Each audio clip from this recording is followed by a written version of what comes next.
So we just chanted Sri Aurobindo's Gayatri along with a number of other Vedic chants, coming from that lengthy tradition stretching back into times immemorial, recalling to us the famous Gayatri mantra that occurs in the Rig Veda.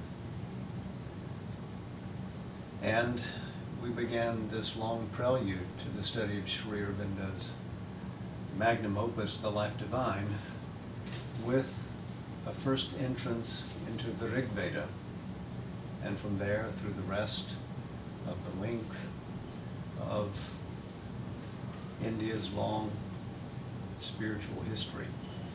At least we touched upon the high points. And we saw when we looked at the Rig Veda, which is hard to date, maybe it's as close to us as 1500 BCE, maybe it's as far back as 5000 BCE.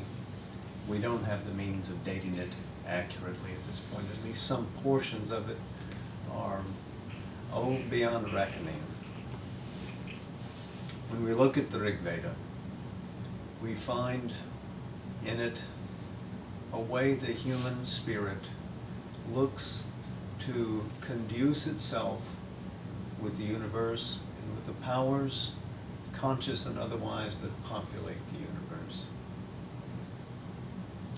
Central to the life of the Indian living according to Brahmanical rules was the institution of the sacrifice, yajna. And you can well imagine the Vedi, the altar of the sacrifice, the fire upon the altar.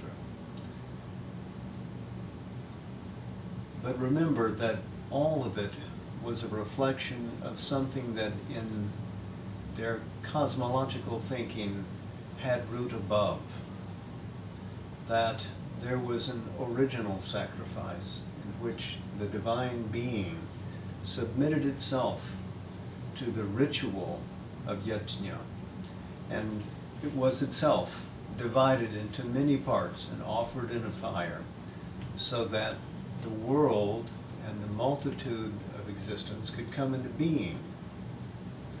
And as that begins the universe continues when the human makes a similar sacrifice, an offering back. The divine makes the first offering, comes to us, we come into being as parts of his being, and then we ascend into unification with that being through the implementation of the sacrifice. But not only that, the cosmic order is created and sustained and recreated and sustained again through observing the ritual, that the ritual has power. The ritual is not simply a physical act, of course. There's a mantra that gives vision to it, and the mantra comes to the ritual by way of the inspired seer, the rishi,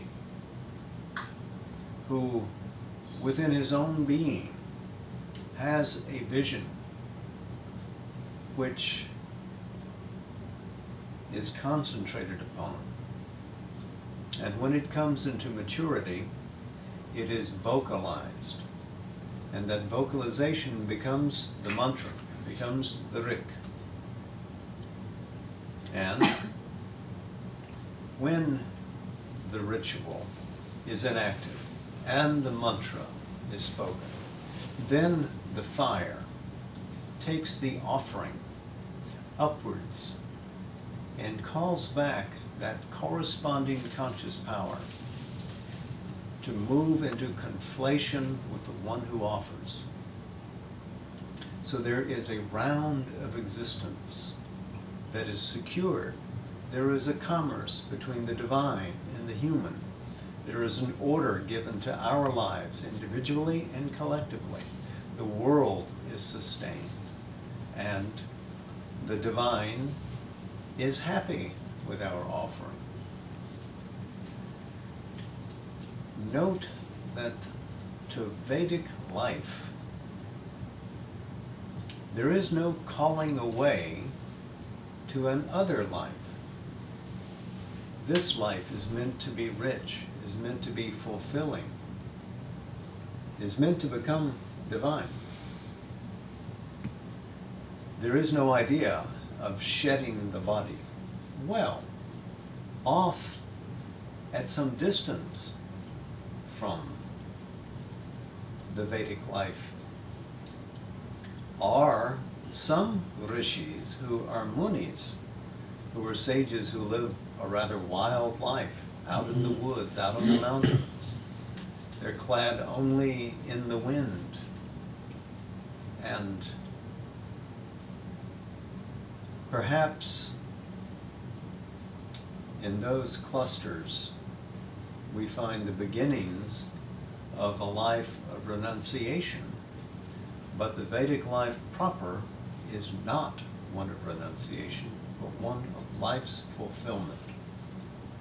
The divine is here, and you are meant to live an ordered, wealthy, and prosperous life in communion with the divine. And the larger the being you are, the more aspects of the divine crowd into you. So Indra representing the divine mind, Vayu representing the divine life force, Agni, himself the mystic fire, has his home inside you. Varuna, the oceanic being of the wide consciousness. Surya, the home of the sun, the solar truth.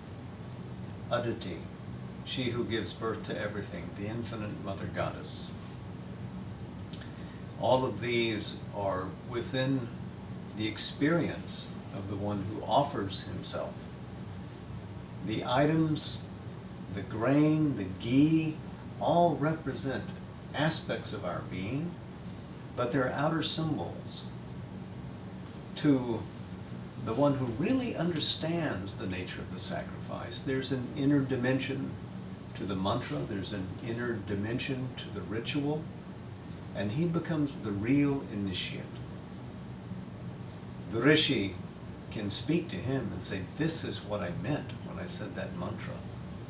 They understand it in one way, the common laity. But you, my friend, my fellow seeker, this is its real significance. And so there's an outer and an inner meaning to the Veda. Thousands of years later, when Sri Aurobindo came to pick up the Veda, he recognized in it his own spiritual experiences expressed in Vedic speech. He had never read the Veda before, but could see that these archaic images and transfers of energy back and forth were part and parcel of his yogic development, which gave him a unique insight into how to scan the Veda and interpret it and make it come alive again to us. So the Veda began our review, naturally, of India's spiritual life. And the cream of the Veda, if you like to put it that way, is the Vedanta, what comes at the end of the Veda.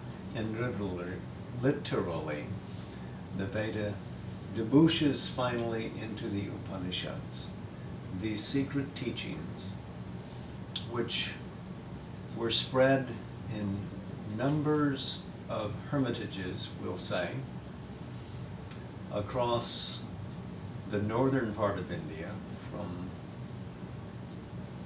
the Kuru Panchala area all the way into the Gangetic Plain.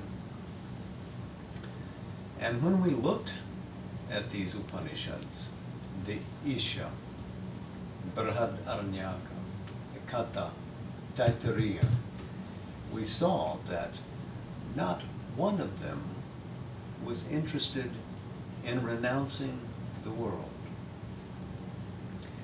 The Upanishadic sages may have lived just outside the cities, in nice bucolic areas, and princes and others might have come and visited them in sort of a retreat setting. But if you look at the teachings, these sages were never calling those people away from their life, from their duties in the world, but rather imparting into them teachings which could uplift their experience, which could explain what had become the empty, lost meaning of the Rig Veda in ways that could come alive. So, many have liked to say the Upanishads had one teaching. The Upanishads had many teachings.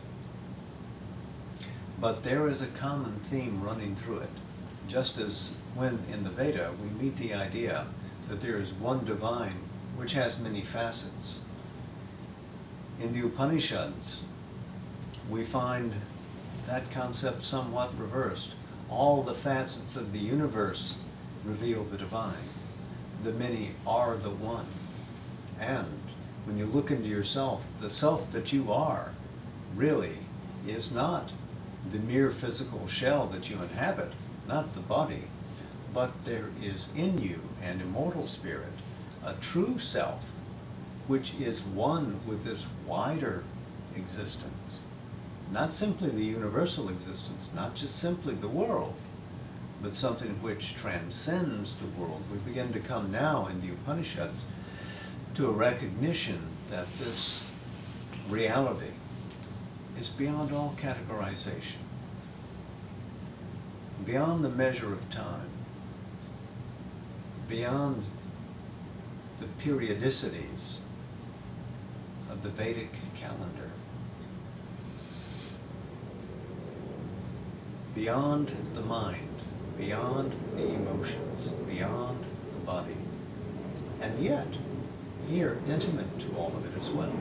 It's in the bird and the beast and the mountain. It's above us, it's below us, it's around us. This world is all an expressive manifestation of something that continually expands. Brahman. So where Brahman simply means the creative word in the Rig Veda, by the time we get to the Upanishads, it represents the divine being itself. And in the Isha, we saw that that reality is seen not simply as an existence, but also as a being. All this is for the habitation of the Lord. Isha means Lord. So a personal divinity who stands within us as a universe moving in the universe, and if we live in concert with that larger being, then we lose our egoity. Doesn't mean ego disappears, but it means our fixation upon the ego, our fixation upon, quote, our desires, is loosened, and we see the divine fulfilling itself all over the place. When we back up and look, we say, ah. And that wonderful exclamation is there in the Isha. It appears later in the Kena Upanishad, where it is simply called the Ah experience. The Taittiriya, which we could call the Bliss Upanishad, because it's so much focused upon Ananda as the creative power of the world, makes that its rallying cry again and again in its verses. And in the end, the one who has this vision of Ananda being the birth, the sustenance, and the dissolution of all things, is free to move through all the worlds, singing from that state of rapture. So the Upanishads are most affirmative. They're saying yes to reality. You may not be able to measure it, but it is. So,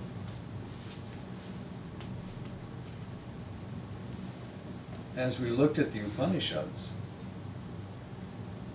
we then came to look closely thereafter at a number of disciplines, all of which rejected the Vedic orientation and stand apart as, quote, unorthodox systems, Shramanic systems. Shrama, which means to exert oneself. And the term is applied especially to those who were Buddhist or Jain, or the Ajivikas also were included in that group. Buddha and Mahavira, the founders of Buddhism and Jainism, the closest historical personages, both lived in the same area of India, not very far away from each other, in the Gangetic Plain. Buddha was probably born in what is now Nepal, the son of a king, but likely as not, that kingdom was ruled by an oligarchic group that elected their king. So whether Buddha would have been king after his father's passing or divestiture is open to question. But all the fiefdoms, the kingdoms, and that part of India followed a different idea of kingship than those a little to the west and north in the Kuru Panchala area, where the Rig Veda and Brahmanical life was dominant. In the Vedic culture, the king was a power, and especially a martial power, because the sacred word and the sacred teachings rested in the hands and the laps of the Brahmin class, the upper class, the class of priesthood, who did the rituals, who made the offerings. But as that Vedic culture came eastwards and began to penetrate this Gangetic plain, it met some resistance because the kings there believed that they themselves were wise. And there is a long tradition in India of the royal sage. Janaka is one such. Buddha apparently came from that kind of lineage, which resisted Brahmanical rule, didn't think that they were wiser, did not accept their teaching. What is interesting is that the Buddha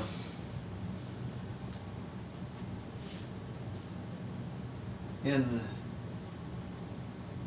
exploring other spiritual paths, having left his kingdom, his wife, and his son behind, eventually alights upon a teaching which becomes closely identified with him,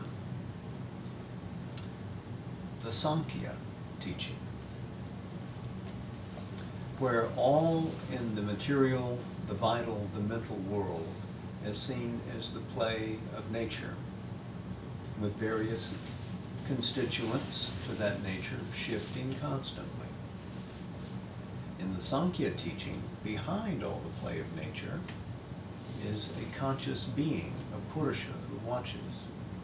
Buddha accepts the theory of Prakriti, basically, but does not accept the concept of Purusha. So in some ways you could say that the teaching of Buddhism, at least to that extent, in terms of its cosmology, is Sankhya minus Purusha. Why would the Buddha, Gautama, be friendly to this teaching? Interestingly, the originator of this Sankhya, the word means enumeration, by the way, philosophy,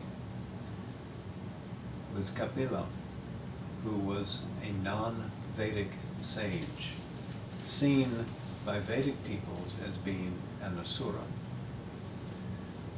But now we see, not only in Buddhism, but in several Upanishads also, this idea of the Sankhyan analysis of nature entering into the philosophy of India and rolls along for centuries.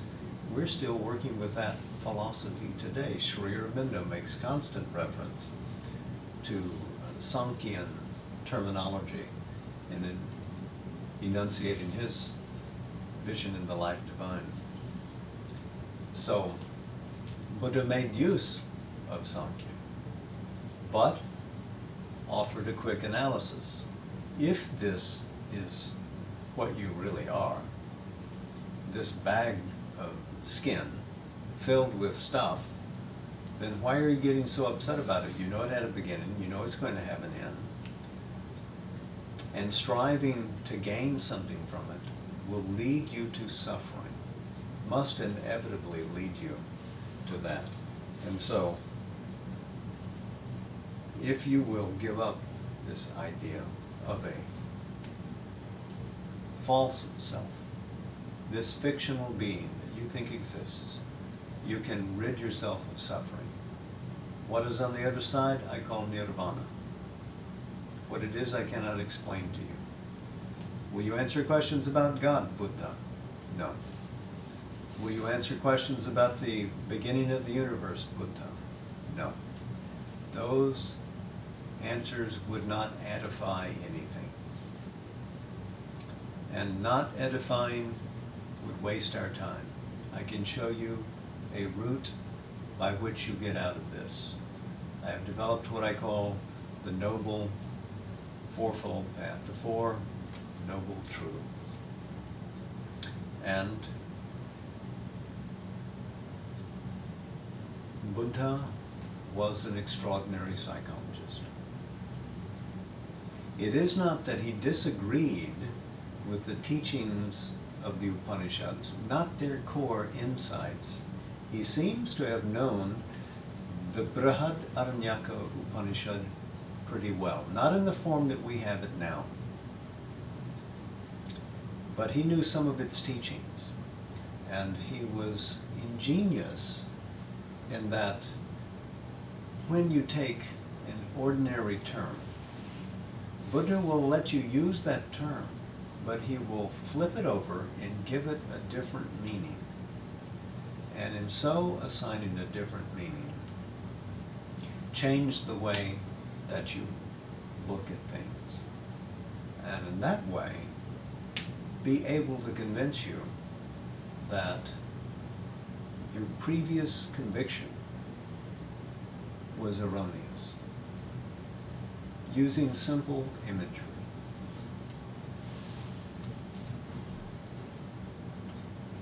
The idea that we are what we are and must always be, he compared, for instance, with the nature of a cart. Take this cart over here. If you take off its wheels and its axles and set them all aside, where is that cart? Where is that cart gone? And if you take the human and divest it of its mind and its emotions and its body, where has that human gone? Where has that self gone? It doesn't answer the question, what's on the other side? What is the nature of nirvana? But if you drop this idea of a false self, then you are released from false expectation and can experience reality as it is. Experiencing reality as it is was also the goal of the Upanishads. So, the Buddha was far more interested in taking that original insight and then saying, let us meditate. Here, he differs a little from the Jain tradition, which was similar in many respects. Both are traditions of renunciation. To be a true Buddhist means to renounce the world and wear the orange robe. The Jain also renounced the world. Both paths wanted to cease harming other things, to practice ahimsa, non-harmfulness. The Jain wanted to do that extremely by refusing to move, refusing to eat, and even fasting unto death, and the most heroic. But Buddhism said it is a middle path that we have to tread. We have to cease harming not only in physical act, but in thought, in feeling. And simply stopping motility will not change things, but changing your consciousness will change you and the world. In other words, there is some interpenetration of an awakened being whose power in the universe has an effect for good and awakens others. And so the Buddha taught meditation. And meditation was not absent from earlier traditions, certainly was present in the Upanishadic age, but Buddha took it into new and powerful directions. Buddhism became powerful in India by dwelling close to cities. There is no evidence that Buddhism ever penetrated into the rural areas of India. It was not accepted there. But Buddha was himself from royalty, and there is plenty of evidence that the people who were first drawn to him were wealthy urbanites, whether they came from royal families or from mercantile groups. Buddha happened to come along at a point when there was an agricultural revolution in that part of India. And for once, the farmers, the Vaishyas, who grew the food, had more grain than they knew what to do with. They could trade with it.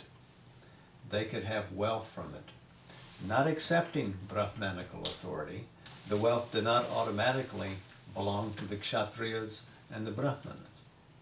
So they could do something else. Interestingly, the Buddhists said, "Hail, fellow, well met. Can we travel with you? Can we go with you and get safe conduct from one place to the other?" And in that way, Buddhism spread from town to town, from urban center to urban center, bringing their ideas along with the grain. And in this way, became a real presence.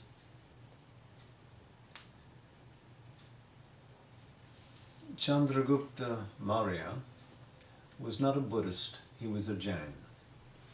But his grandson, Ashoka, became a Buddhist after having slaughtered God knows how many people in what we now call Orissa. But he made Buddhism the state religion in much the same way that Constantine made Christianity the one state religion that unified all the Western world. And in that way, Christianity leapfrogged over all the old faiths of Europe. And in this way, at least in seats of power, Buddhism became a real player. Jainism also was frequently present in ruling situations, and so received lots of state money.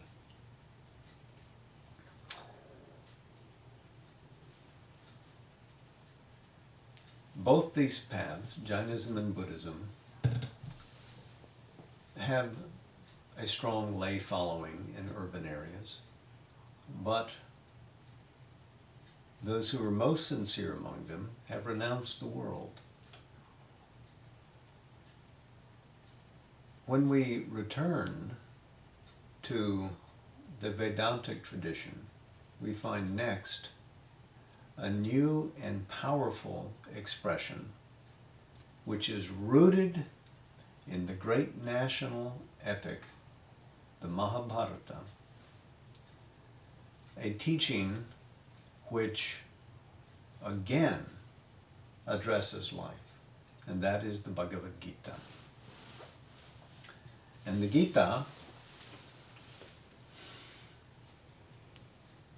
looks at Arjuna's quandary on the field of Kurukshetra, where, confronted with the idea that he has to kill his kinsmen and his teachers, he's revolted and wants to run from that battle into the state of sannyasa, but asks Krishna's counsel, who immediately says, pick up your bow and fight. You are a born kshatriya, and you know this is your duty. You know that the soul in us cannot be destroyed, is immortal in its very nature, and that if you abandon the field, only ill can come of it. And then unrolls a complete picture of how one can grow in consciousness through the practice of life, wherever you are, whatever status you have. If you do the work with an inner orientation, treating every act as an opportunity to give, and to give to the divine, then as you undertake such action, your ego dissolves away and you live moved by the divine will and growing ever more conscious of a communion with the divine being. But this is a union with the divine that does not call you away from the world. That has repercussions in the way that we see the world too.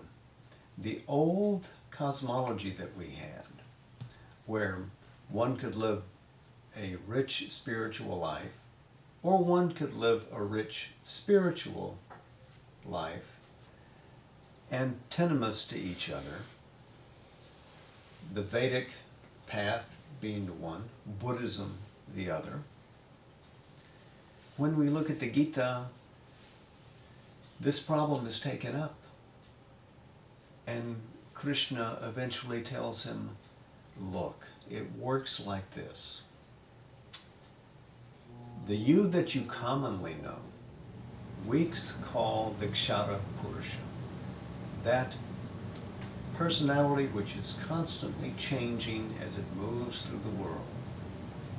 Above that is a spiritual, vast, unimpeachable Atman, what we call the Akshara Purusha. And that is what most sages move to when they leave this world and attain moksha. But there is a third status of the personhood, and that is when it rises into communion with the Purushottama, the ultimate person. Because in that ultimate person is the Akshara, is the Kshara, and a supreme nature. So all that seems to be contrary in this divided world is in the nature of the divine person perfectly reconciled. So that the timeless and the time moving are one and the same. Then he reveals his biggest secret. At the very core of you, Arjuna, and of all beings in the world, I stand. The Supreme Person, I stand there. The soul of your soul. I'm the truth of your individuality. And as you move in the world, following the orbit that is natural to your nature, which is a unique expression of my nature, then you come to the ultimate good. And if you can learn to do this in oneness with me through your knowledge, in a complete surrender of your works, and the full fastening of your heart to my heart, then in that profound oneness, you won't need any dharma, you won't need any teaching, any instruction. You need no rule book about how to live life, because I will inspire you moment to moment. And then Arjuna is convinced, picks up his bow, goes back to work, defeats the enemy, and the eternal teaching, which is most present in India, is allowed to continue on. So his heroism was finally not simply that he was the greatest warrior of the age, but that he was able to leave the ordinary stance of the warrior behind and to become a spiritually aware warrior, which all of us can do in whatever job we have. The acts that we undertake can be divinely inspired, and a movement of communion that lifts us into a solid embrace with the Supreme. And when we see a multifarious world, we can begin to recognize behind all the movements and all the people that one universal being. And we can live a life of great beneficence and a life of great benefit to others. Not only will our experience of the world be changed, but such a one moving through the world changes the world. Well, the Vedic became the Vedantic, and the Vedantic continued to move along. And Shankara spoke to us that this perfect being, this Brahman, is a final reality. And the only reality. And in its perfection, it is complete being, consciousness, and bliss. And all that appears other than that is a mistake of the divided consciousness in misperceiving reality as it is. As a man walking in dusk might see a stick on a road and flinch back thinking it's a snake. Just so we look at a multifarious world and fail to see Brahman there instead. Well, Shankara was actually going a step farther than Buddha. If Buddha said this world is a world of suffering, Shankara said, no, it's a world of illusion. It doesn't really exist. His extreme stance is called Advaita Vedanta, the non-dualistic Vedanta. But it's not the only kind of non-dualism that might exist. We'll set aside Ramanuja for the moment and recall that in the Tantric tradition,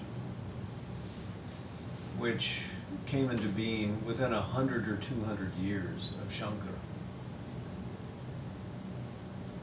in Kashmir, there was a perspective that the universe is indeed one throughout, but is altogether the divine. Every drop of it is divine. And the imperfections that we see are modalities of a great theatrical play. And that to be able to tear off the disguise and see the pure nature of this supreme being behind is what we should be about in our practice of yoga. And that great being, Abhinavagupta recognized as Shiva. But a name is a name.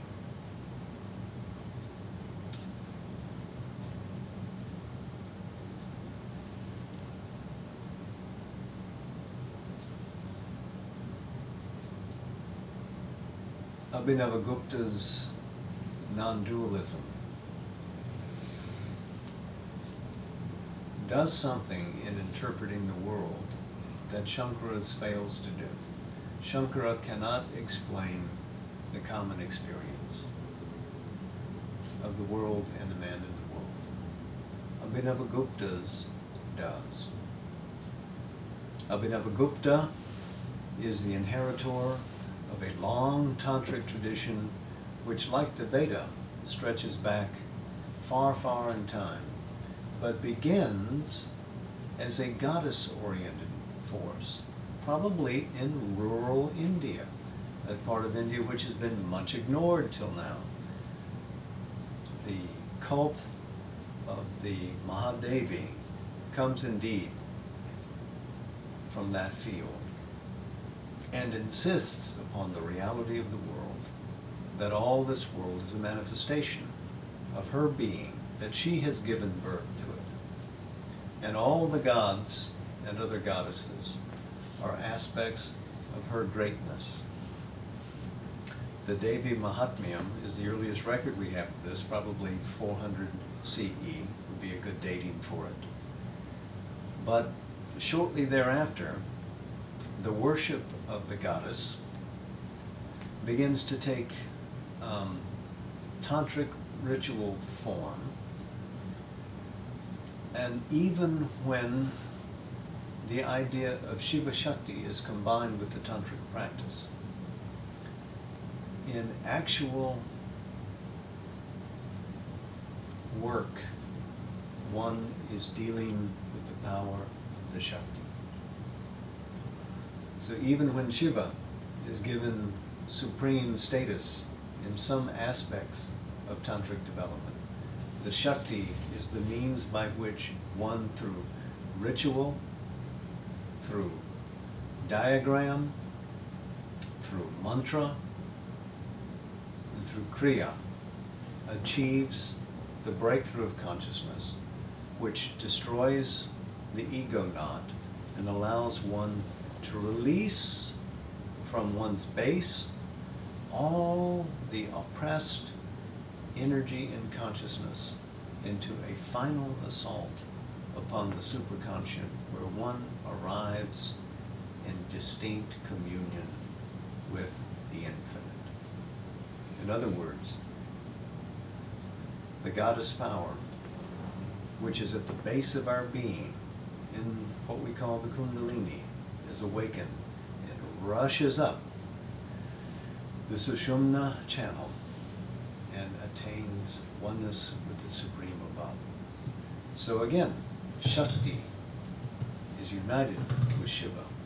And in the same way that spirit and matter marry and are one, no division, so too in our consciousness, there is no division between and among the power of the goddess, the power of the Lord, and the one who experiences their union. So Shiva, Shakti, and Nara are all the same being. So the goddess tradition is made one with the tantric practice in the form of the Sri Vidya Tantra. And this was that brand of Tantrism that Sri Kapali Shastriya was initiated into.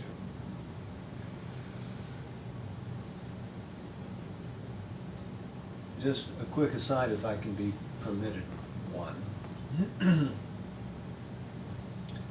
Kapali Shastriya said that he was a tantric through and through.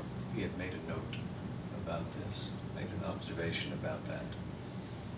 When he left his body in 1953, at that time, Mother had no interest in Tantra. A few years later, she became interested.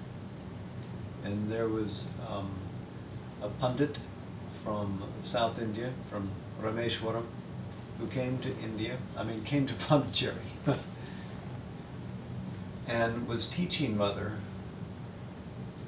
some tantric practices. One occasion came where she was indrawn and Kapali suddenly appeared to her. And he said, "You never told me you were interested in Tantra. If you had asked, I could have given." And Mother said to him, "Give now." So she said, and then I widened. And like an ocean, Kapali poured all of his knowledge, all of his conscious power into her. Became one. When Madhav heard that, he was deeply moved, because she said that Kapali's teaching was so great that she had to widen to be able to receive it. Note this too about Kapali, because he is in a way something of a consummation of the long tradition of India. He was fully versed in the Rig Veda, could write an epitome of the Upanishads. Light on the Upanishads, you should go and look at it. He says things you won't find anywhere else. Makes revelations which will go unseen if you don't look it up. And was fully siddha in the practice of Tantra. Sat at the feet of Ramana Maharshi, one who realized the self when he was a mere 17 years old. And yet, with all of this in him, could see that Sri Aurobindo was the wave of the future, that this was a sadhana, an integral yoga that aimed at a revolution in the very depths of the universe, that this was the means by which life could be transformed. And so, left all that he had achieved, all those fulfillments, to go and take up Sri Aurobindo's yoga. And though he had the realization of the self, although he was siddha in the practice of tantric yoga, in the Sri Vidya system, he followed Mother's directive, who said, realize the psychic being. He asked a handful of questions to Sri Aurobindo. What is the nature of the psychic? 1, 2, 3, 4. Sri Aurobindo wrote it back. He never asked another question. He worked on that and worked on that. And in around a decade's time, had achieved that realization also. So just in the reverse, where many people feel that in the integral yoga you begin with the psychic and move to the spiritual, and then beyond, for Kapali he went from the spiritual to the psychic. Realized that. And then stepped into new spheres. We'll talk about that though. Days, months, and years to come. Back to where we were. I know that we've left untouched the Yoga Sutras of Patanjali. That's not fair. We should note that they are a corpus of insights into the nature of the mind, that they chart out the various levels of conscious awareness from the physical up to the transcendental, using again Sankhyan terminology. Strongly influenced by Buddhism. The Buddhists were very critical of all things Brahmanical in those days. They don't make a single critique of the Yoga Sutras because they recognize in it what it is. It is an effort to bring Buddhist conscious modeling into the field of what would then become Hinduism. I know also we have not touched upon various other yogic practices, the Kanpata yogis. We had a wonderful occasion recently to be able to talk about Bhakti Yoga. About Bhakti Yoga, I would want to say again that the idea that we can participate in the divine being is not exclusively in our emotions.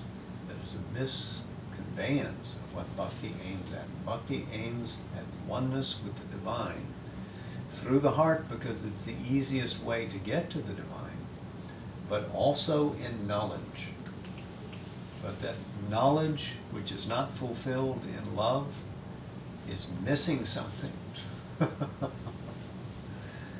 So knowledge which is filled with love, but which is not enacted in life, is also missing something. So the crying need remains in all of spiritual practice to bring this recognition of the universal divine into our actual daily patterns of life. 2, divinize matter. 2, discover the divine at the base of creation, just as we discover it at the peaks of creation. So I know that I've run a little long, but if you have any questions, I'd be happy to answer them. Before answering them, I'll say that next week we begin an earnest preparation to enter the ocean of the life divine.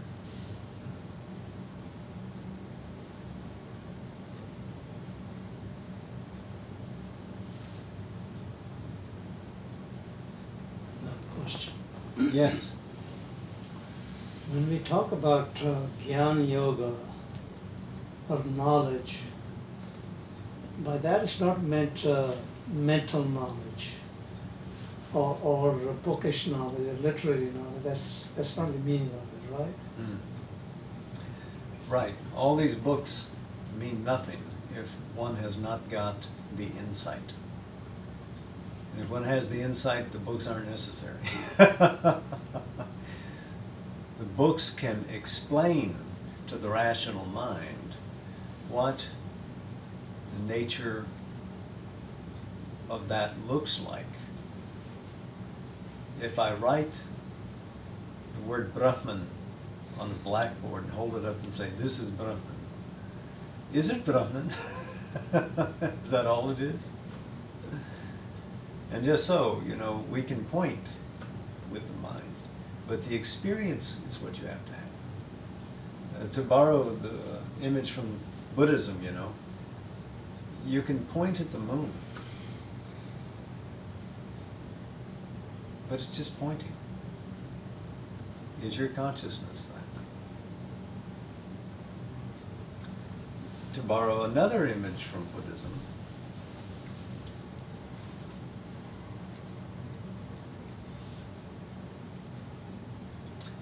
when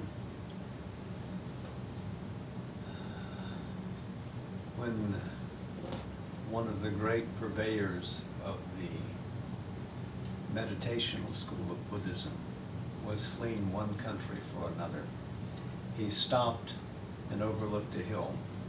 There was a flag flying, and there were two Buddhist monks arguing about whether the wind was moving the flag or the flag was moving the wind. And he, standing from behind, said, neither. The mind moves. Continued on his way. Just so.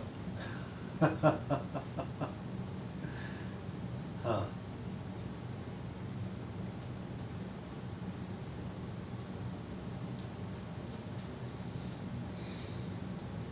I have one question. Yes.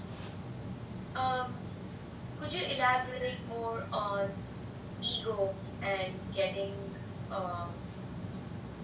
rid of the ego, or the egotic, as you said? Yes.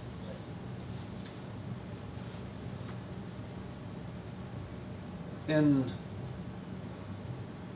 the Bhagavad Gita, I think we find the real key to solving this question.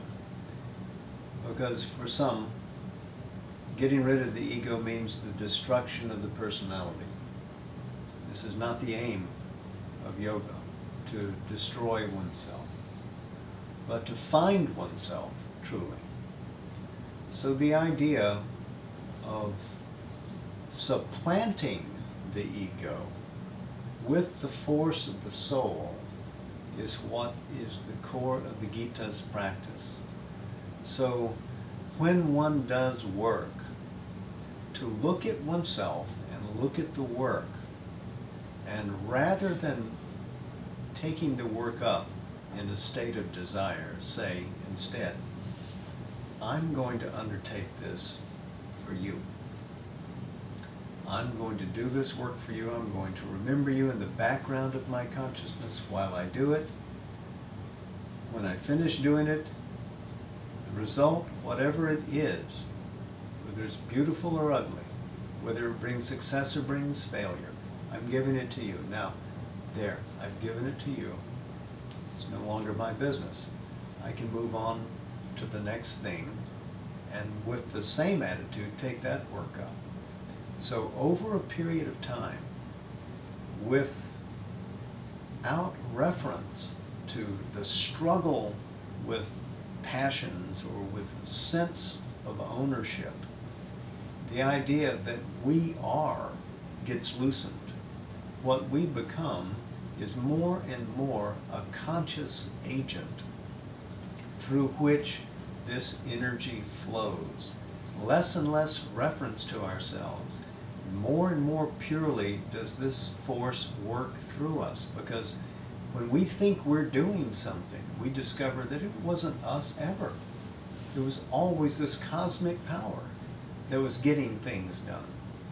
And we might have been a glad instrument in some ways, or an unhelpful instrument in another way. But when we have less grasping at it, it can function through us more deliberately and more swiftly. And as it moves that way, then our consciousness becomes aware that we're being carried by this force. And we can rest into it, sort of lean into it. Be the sail in the wind, you know, and let it carry us where it wants. And in that way, be a companion of the divine. Be a vehicle, an instrument of the divine. That eventually gives way too, because the two begin to interlace, become one and the same thing, until there is an eventual full identification. Throughout all of this, what we call the ego still exists. It's not that it's completely gone, but the focus of what we are is completely shifted. We know ourselves to be primarily a soul now. The ego, which is a means by which mind, life, and body coordinate their action, is not our problem anymore. In the Sankhyan scheme of things, you've got the gross elements, you've got the subtle elements, you've got the mind, which combines all of this together, and then you have the ahamkara, the I maker, the ego, which pulls it into a sense of identity, says this is my territory, I have to take care of this, and then above that is an intellect, a buddhi, an enlightened idea which surveys all that's below it. So to get, if you took the ahamkara out of it, you destroy the chain of nature. That's not the idea, but to be aware of the purusha behind that is the idea. So to displace through consecrated action the ego in this gentle melding of personal into spiritual awareness is the route that the Gita suggests, and interestingly, it is also what Sri Aurobindo asks us to do. Yeah.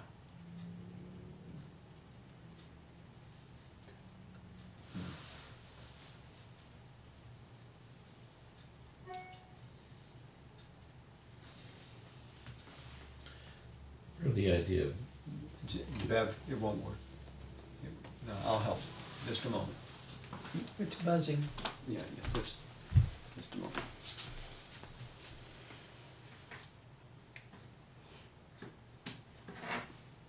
No, it's been very thin.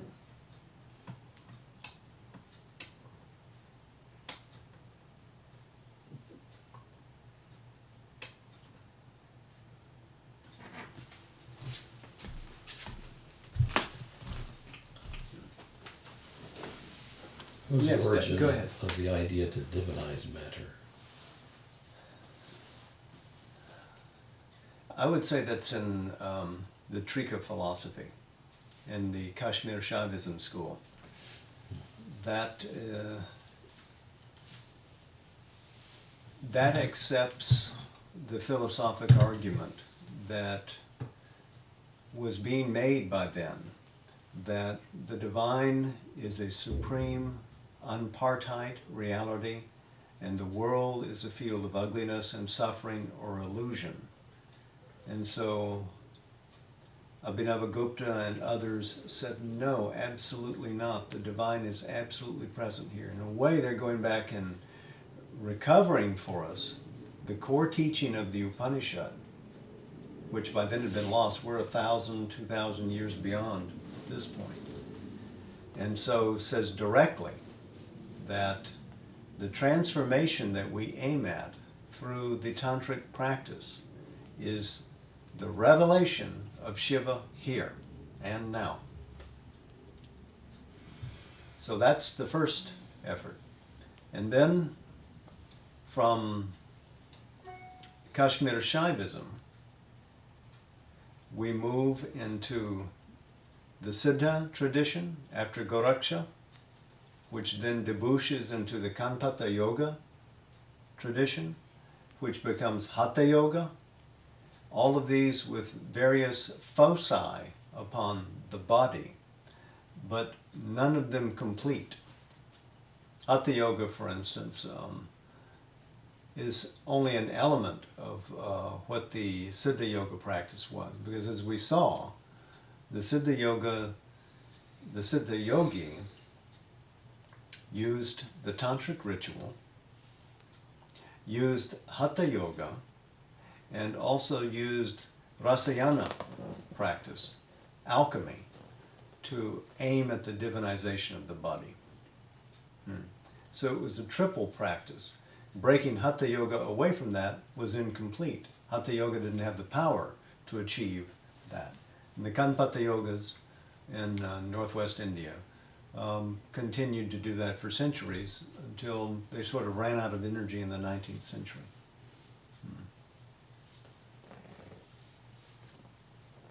Sri Aurobindo independently arrived at this idea of a transformable body, that it could become the vehicle of the life divine.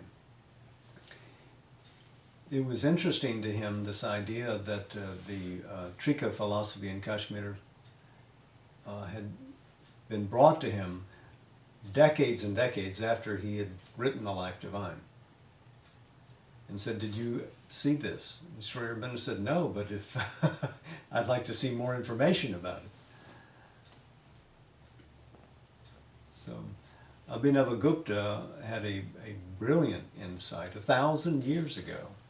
And in my estimation, the concept of the supermind, that's the wrong way to put it, the experience that the Vedic Rishi had of the supramental reality was real, but the Rishi had no intention of trying to bring that down to earth. Well, clearly the earth had not evolved to the point where that was possible. The Upanishadic seers knew of that. They called it Vijnana. And I believe that Abhinavagupta had experience of that as well. But so far, it has not manifested. And I think it must be, with these great beings all working on it, that it must one day manifest, but we're working on the readiness of the earth for that. And if we, aspiring to practice yoga, don't ready ourselves for it, then I don't know if the world ever can be ready. We have a kind of responsibility in this. So,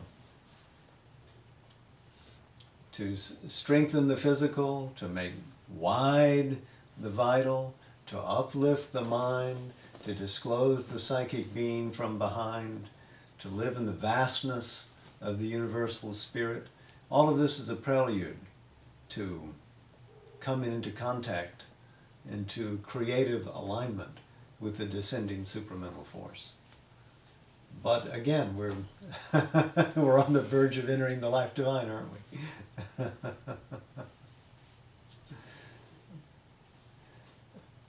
Figuratively, literally. At some stage, would you say something about Kanfata? As a child, I used to see these. Sure, I did. You weren't here. Oh, really? Yeah. And they kind of disappeared now. There are not very many of them left. There's still a few left. Since you bring them up, when we covered them, I was pointing out that they do not live the routinized Brahmanical life that we're familiar with. They follow no rules whatsoever. They laugh and they joke. They'll talk to a Raja with the same sporting attitude that they'll speak to a 5-year-old kid on the street. They'll treat him the same. They take none of these big shots seriously. And they are fond of entertaining themselves with all sorts of techniques and substances that ordinary people wouldn't dare touch, including heavy metals, mercury and the like, because these are ways, literally, when I said they practice alchemy, I meant they practice alchemy.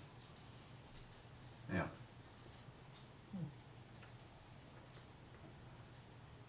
And what is about piercing their ears or making holes? Is there anything? It is a symbol. I mean, It is a mystic experience that they undergo when they are initiated. But that is the Vedha, Vedha. Now, the Mahaveda, the great penetration, is something that must happen in many tantric practices, including Sri Vidya. If you look at the being from above, and all these chakras are lined up along the spine, you can see that they all go down. They're all aligned on that pole. That pole links the supreme heights of the spirit to the darkness of the inconscient, if you don't mind me using that language. So this penetration, this Veda, Mahaveda, which is a part of the Hatha Yogic practice, it's a part of the Tantric ritualistic practice, it's a part really of Sri Aurobindo's practice when he's talking about the descent and the ascent of consciousness. You must be able to lift the consciousness with full awareness without losing the thread from the base all the way up the spire to the top, and then turning around and coming back again, and make this constant concourse between the divine consciousness and the material consciousness. Make this revolve and revolve, cycle up, cycle down, cycle up, cycle down. So that Veda is that moment of penetration. And so when the Kanpata yogi receives that big earring, what they're doing is penetrating a place in the ear that is especially sensitive, attuned in the body, for that to occur inwardly, psychologically. So when they put that on there, if the guru has the power, then he installs the awareness of this root of liberation, R-O-U-T-E, that leads up. Well, you could also say R-O-O-T, couldn't you? Because there's a root, Muladhara, that leads to that. And isn't it interesting that at the base is this sleeping energy of the goddess who is finally invited, okay, reveal yourself. And true Mahadevi now, in a sense, stands up. And when she stands up, her head is up here, and there is unification of spirit and matter. But it begins with the liberation of the consciousness. So you don't lose contact with the earth in raising your consciousness to the supreme. You are still based in matter, but you become aware of what transcends all time and space. That gives you the power of divinization. If it doesn't lie in that, then it doesn't exist.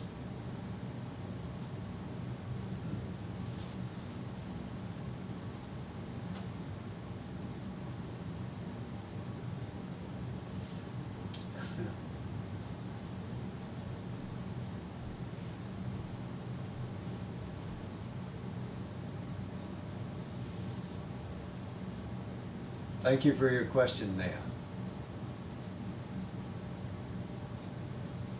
It's my pleasure.